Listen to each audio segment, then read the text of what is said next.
श्री कृष्ण कहते हैं, इच्छाएं हमें भटकाती हैं और क्रोध हमें भीतर से तोड़ता है। जो इन दोनों को साध लेता है वही सच्चा विजेता होता है।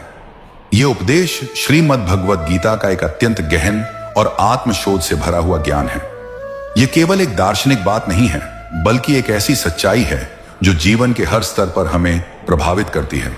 चाहे वह पारिवारिक संबंध हो, समाज में हमारा स्थान हो, या हमारी आत्मिक यात्रा। इच्छा और क्रोध दो ऐसे मानसिक विकार हैं जो भीतर से हमारी ऊर्जा को नष्ट करते हैं। पहले बात करते हैं इच्छा की। इच्छा एक ऐसी अग्नि है जो कभी तृप्त नहीं होती। जैसे ही एक इच्छा पूरी होती है, दूसरी जन्म ले लेती है और यह चक्र कभी खत्म नहीं होता। एक बच्चा सोचता है मुझे वह खिलौना चाहिए, फिर वही बच्चा बड़ा होकर सोचता है मुझे वह मोबाइल चाहिए, फिर नौकरी, फिर सम्मान, फिर बड़ा घर, बड़ी गाड़ी, और अंततः जीवन ही निकल जाता है, लेकिन वह संतोष नहीं आता। श्री कृष्ण यह नहीं कह रहे कि इच्छा रखना गलत है, वह कह रहे हैं इच्छा का गुलाम बन जाना गलत है। इच्छा जब नियंत्रण से बाहर हो जाती है तो वह हमें वर्तमान से काट देती है। हम सोचते हैं अगर मुझे यह मिल जाए तब मैं खुश रहूंगा, लेकिन जब वह मिल भी जाता है तो मन तुरंत अगली चीज की ओर भागने लगता है। इस प्रकार इच्छा हमें कभी भी पूर्ण शांति का अनुभव नहीं करने देती, और जब वह इच्छा पूरी नहीं होती तब जन्म होता है क्रोध का। अब आइए क्रोध की बात करें। क्रोध वह अग्नि है जो पहले उस पात्र को जलाती है जिसमें वह उत्पन्न होता है।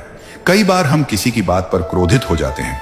कुछ पल के लिए हमारी आवाज ऊंची हो जाती है, हमारे शब्द तीखे हो जाते हैं, और फिर वही शब्द, वही व्यवहार जीवन भर का पछतावा बन जाता है। क्रोध हमारी बुद्धि को भ्रष्ट करता है, हमारे निर्णयों को अस्थिर करता है, और सबसे अधिक वह हमारे आत्मिक बल को क्षीण कर देता है।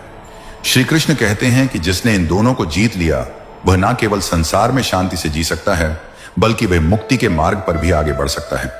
यहां एक बात बहुत ध्यान देने योग्य है। जीत लेना का अर्थ यह नहीं कि इच्छा या क्रोध कभी आए ही नहीं, बल्कि इसका अर्थ है जब वे आए तो हम उनके गुलाम ना बने, हम उन्हें पहचाने समझें और उन्हें हमारे निर्णयों पर हावी ना होने दें। मान लीजिए आपको कोई बड़ा अपमान कर दे, मन कहता है जवाब दो, बदला लो, क्रोधित हो जाओ। लेकिन अगर आप एक क्षण रुक जाएं, सांस लें और विचार करें कि यह क्रोध आपकी शांति को छीन लेगा, आपके संबंधों को नष्ट करेगा, तो आप उस क्रोध को देख सकेंगे पर उसे आप पर हावी नहीं होने देंगे। यही है क्रोध को जीतना।